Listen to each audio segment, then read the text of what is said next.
ధరణి నిర్వహణలో రాష్ట్ర పౌరులు ఎవరూ లేరన్నారు సీఎం రేవంత్ రెడ్డి. ఆర్థిక నేరాలకు పాల్పడే కంపెనీలకు ధరణి నిర్వహణ బాధ్యతలు అప్పగించారని ఆరోపించారు. గత ప్రభుత్వ హయాంలో అర్ధరాత్రి పూట రిజిస్ట్రేషన్లు నిర్వహించారని విమర్శించారు. భూభారతిపై చర్చ జరిగితే తమ అవినీతి బయటకు వస్తుందనే ఉద్దేశంతోనే బీఆర్ఎస్ చర్చలో పాల్గొనలేదని మండిపడ్డారు. ఏదైనా ఒక సంస్థ క్రిమినల్ నేరాలలో పాల్గొని ఆర్థిక నేరాలలో పాల్గొని జైలు శిక్షలో లేకపోతే ఆ సంస్థల మీద ఆరోపణలు ఉన్నప్పుడు ఆ సంస్థలను టెండర్లలో పాల్గొనకుండా నిషేధించే విధానం మన రాష్ట్రంలో మన దేశంలో కొనసాగుతుంది.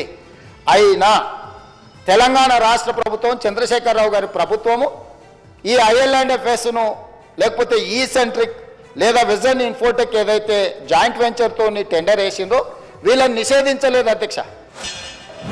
ఆ ప్రభుత్వము ఆనాటి ముఖ్యమంత్రి సంపూర్ణ సమాచారాన్ని ప్రైవేటు కంపెనీలకు ప్రైవేటు వ్యక్తులకు ఈ రాష్ట్రంలో కానోళ్లను ఈ దేశంలో కానోళ్లను ఈ దేశంలో లేని కంపెనీలకు ఈ దేశ పౌరులు కానోళ్లకు అప్పచెప్పి ఈరోజు ఈ రాష్ట్ర ప్రజల యొక్క నమ్మకాన్ని విశ్వాసాన్ని కూనీ చేయడమే కాకుండా ఆర్థిక నేరాలకు పాల్పడ్డాడు అధ్యక్ష. దానికోసం ఎంత కఠినంగా వీళ్ళ పట్ల ప్రభుత్వాలు వ్యవహరించాల్సిన అవసరం ఉన్నది అధ్యక్ష. రిజిస్ట్రేషన్స్ అనేటివి డే టైంలో జరుగుతాయి అధ్యక్ష. మనం స్లాట్ బుక్ చేసుకుంటాం.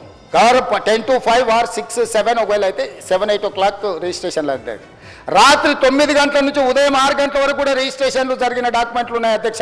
అర్ధరాత్రి పూట ఏ ప్రభుత్వ అధికారి డాక్యుమెంట్లు రిజిస్ట్రేషన్ చేసిండు? అర్ధరాత్రి డాక్యుమెంట్లు రిజిస్ట్రేషన్ చేసే వ్యవస్థ మన రాష్ట్రంలో ఉందా? ఏ చట్టం ప్రకారం అర్ధరాత్రి పూట డాక్యుమెంట్లు ఎగ్జిక్యూట్ అయినాయో ఇవాళ మనం విచారణ చేయాల్సిన అవసరం లేదా అధ్యక్ష? ఆ ధరణి గురించి వారు వచ్చి లేదా వాళ్ళ పార్టీ తరఫున సంపూర్ణంగా మాట్లాడుంటే బాగుండేది కదా అధ్యక్ష. అది ఈ మాట్లాడితే ఈ భూభారతి మీద చర్చ జరిగితే వాళ్ళ భూభాగవతం బయటపడుతుంది, వాళ్ళ బండారం బయటపడుతుంది. మళ్ళీ ఇంకొక కొత్త విచారణలను కేసులను ఎదుర్కొని జైలుకు వెళ్లాల్సి వస్తుంది. కాబట్టి ఎట్టి పరిస్థితుల్లో ఇది చర్చ జరగొద్దని ఒక తొండి పంచాయతీ తీసుకొచ్చి పెట్టారు అధ్యక్ష.